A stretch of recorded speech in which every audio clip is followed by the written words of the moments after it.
welcome to the Farmers Market and to the announcement that Kelly Block is going to make today. My name is Alan Coleman. I'm the chairman of the Agriculture Council of Saskatchewan for this year. I'm also the vice chairman of the Flax Development Commission in Saskatchewan, and that's how I get to be on the ACS board. It's only industry members of the organization that get to be on the board, and it was my pleasure to be here. So I'm proud to welcome Kelly Block as Member of Parliament for Saskatoon-Biggar to this announcement today. The Canadian Agriculture Adaptation Program, or CAP, has been a tremendous success here in Saskatchewan. And we're pleased to have the Member of the Government of Canada here to announce funding for one of our CAP projects and highlight the benefits CAP is bringing to Saskatchewan agriculture and to the agri-food sector. Before bringing Ms. Block to the podium, I'd like to recognize a few people here today. I'll miss somebody surely, but Dr. Barry Brown is in the back, and he's a professor at the university, but also he's a beekeeper. It's his hobby. And he's the chairman of the Beekeepers Development Commission. So welcome, Barry. Another couple of people, some of the people in my organization, Lori Delmatrician, the executive director of ACS, is waving back there. And the Vice Chair, Dan Prefontaine, is here as well. So, welcome all. Kelly was born and raised in Saskatoon and studied at the University of Saskatchewan before dedicating herself to being a full-time parent while her children were young. She just mentioned to us today that she's had another blessing in her life, and she has her first grandchild. So I said, take the opportunity. It's a grandparent's job to spoil a child, so take that opportunity. Mrs. Block worked in the healthcare field for over 20 years and is a member of the Saskatoon Regional Health Authority Board. She was also a director on the board of the Saskatchewan Health Information Network for 5 years. In 2000, Ms. Block was elected to the Town Council of Waldheim and go on to serve as 2 terms of Mayor of Waldheim. Apparently that experience served her well because she was first elected to the House of Commons in 2008. Mrs. Block served as a member on 2 House of Commons standing committees, Finance and Human Resources, Skills and Social Development, and the Status of Persons with Disabilities. Please join me in welcoming Kelly Block.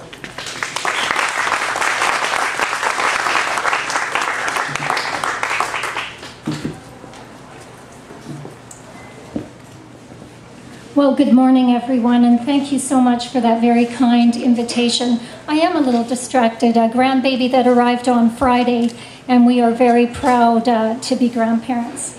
I'm also very proud to be here on behalf of the Federal Government of Canada and our Federal Minister of Agriculture, Gerry Ritz. Minister Ritz is truly a tireless advocate for Canadian farmers and the agriculture industry as a whole. It's great to be here at the Saskatoon Farmers Market. I spend many Saturday mornings here, and this is right here in the riding of Saskatoon-Rosetown-Biggar. And I'm very happy to be here where we can sample and purchase firsthand the high-quality foods our farmers produce, including delicious honey, which is recognized around the world for its superior quality and prized taste. Our government is always eager to boast about the safe, high-quality food Canadian producers deliver to markets across Canada and around the world. And honey is certainly high on that list. Today, I'm here to tell you about an important way the Government of Canada is supporting Saskatchewan's honey and beekeeping industry. It's important that we keep this industry buzzing, not only for the delicious honey we all enjoy, but also for our economy and the environment. Did you know that the estimated total value of honeybees to Canadian agriculture is over $700 million? That's no small change. Honeybees also play a vital role in our ecosystem. Honeybee pollination is nature's way of boosting many crops, such as hybrid canola seed, fruits, berries, and vegetables. In fact, it's estimated that a blueberry producer can double their yield simply by putting a hive of bees near his or her field. And we can certainly thank honeybees for our world-renowned Saskatoon berries.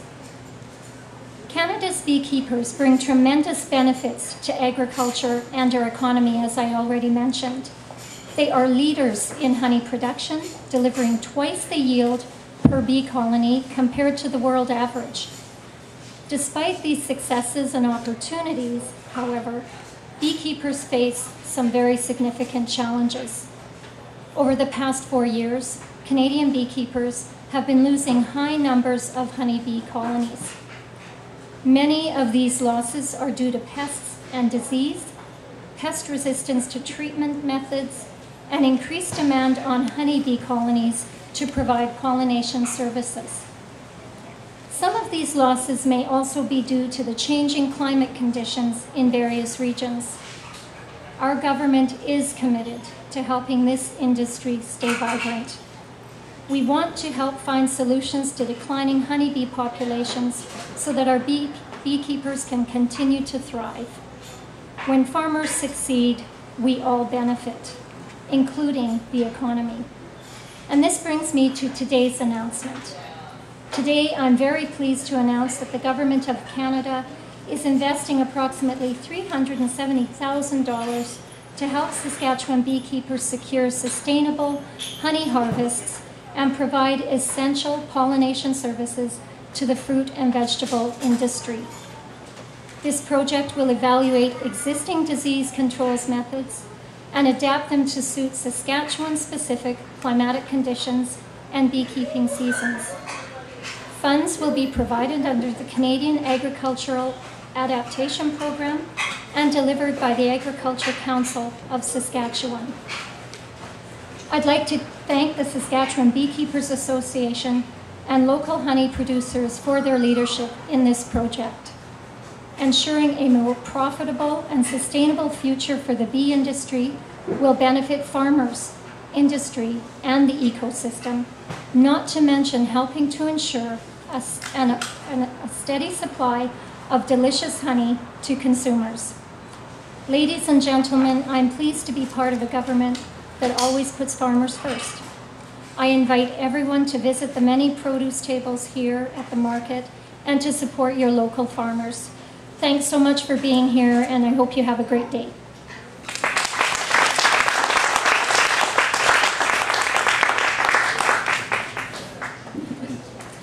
Thanks, Ms. Block. Next, I'd like to invite Calvin Parsons to the podium to say a few words on behalf of the Saskatchewan Beekeepers Association. Calvin, where are you? There you go. Thank you. I'd like to thank the federal government on behalf of the Saskatchewan Beekeepers Association, Saskatchewan Beekeepers Development Commission for this very significant funding that we have received through the CAP and the ACS program. It's a wonderful opportunity for us to use our own climatic conditions to develop controls that work in Saskatchewan and largely the prairie provinces of Canada. Necessarily what works in southern Ontario is not going to work in northeastern Saskatchewan. We have a very small treatment time window. The bees and the beekeepers are running ragged this time of year. 8:15 this morning, my wife came in the house and I was in the shower and she says, "The extractor won't work." I said, "You've got to pull it real harder, dear." I finally got out of the shower, dried off, went out there, grabbed the reel, gave it 3 or 4 good flips, and away it went. Greased the extractor and told him that if it didn't work, I'd fix it tonight. Anyway, so to that end, with the funding that we have received, we've hired some people, done some research in the last year and a half. The research is ongoing. The problem that we are facing is largely to do with varroa mites in honeybee colonies, and they're a pest that has not evolved with the honeybee. It's a pest that evolved with Apis cerana and crossed over to Apis mellifera, so that there's no natural occurring resistance. It's been devastating to beekeepers all over the world. We're hoping that we can find some way to make these controls work better. And I brought some bees and some material here to see if we can show you some varroa mites on camera, or all of you can have a look around. We're evaluating a lot of organic controls for varroa mites. Organic controls have a couple of better things for all of us. One of them, though, is operator safety, that is a little bit more of an issue than the harder control agents. We're trying to get away from the harder control agents. Mites are just like wild oats. Anybody who's involved in agriculture knows that we have group 2 wild oats now that some chemicals don't kill. We have group 2 varroa mites now. Some of the controls that we had previously don't work as well. That's part of the ongoing research that our team is working on right now as we speak. They're doing some resistance testing with the varroa mites around the province to see what controls will work and what controls don't work. So I think that in closing, I'd like to thank again the Government of Canada, ACS, and CAP for all of the funding.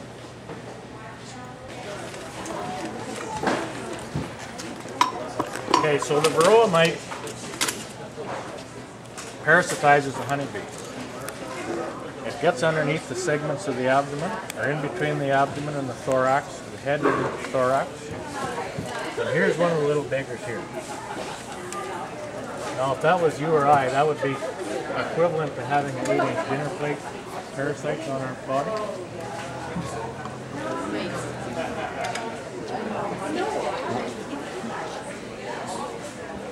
There we are. No. We washed it and helped them all. Bees are dead as well. But for the greater good, we have to. It's a demonstration. We have to do this, Kelly. So, at a 1% infestation ratio, there's not a whole lot of problems with overwintering mortality. The problem is that the varroa mites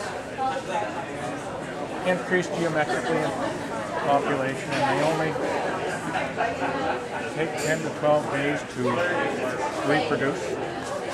And these they reproduce inside the brood of the honeybee that parasitize the pupa and the larva, and you get bees without wings, bees that are all beat up, chewed on, and they don't even have any wings. Drones are particularly susceptible to varroa mite infestation. I had a drone here a minute ago. Let's see if we can find it.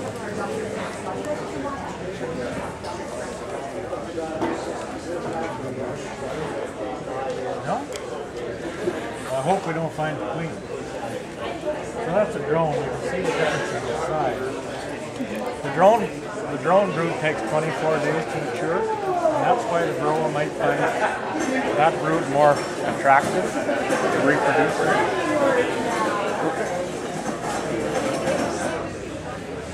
Varroa mites the control agents are very specific that we have to have a small brood reproduction in the colony as we treat the varroa mites. So if we have big slabs of brood like this, there's a tremendous amount of varroa mites underneath the cappings of the brood. We haven't found anything that will cross the medium, cross the chrysalis into the cell so that it will kill varroa mites in the cell. And that's part of the problem. If we can kill, otherwise we have to wait until the next 2 to 3 weeks when the brood production is dropping off significantly because the honey flow is dropping, the queen production the egg production has gone down. The bees quit producing brood and they start storing feed we put on them for the winter. And all of these mites come on the adult bees instead of in the larva. So that's our best opportunity, our best window of treatment is when there's less brood in the colony.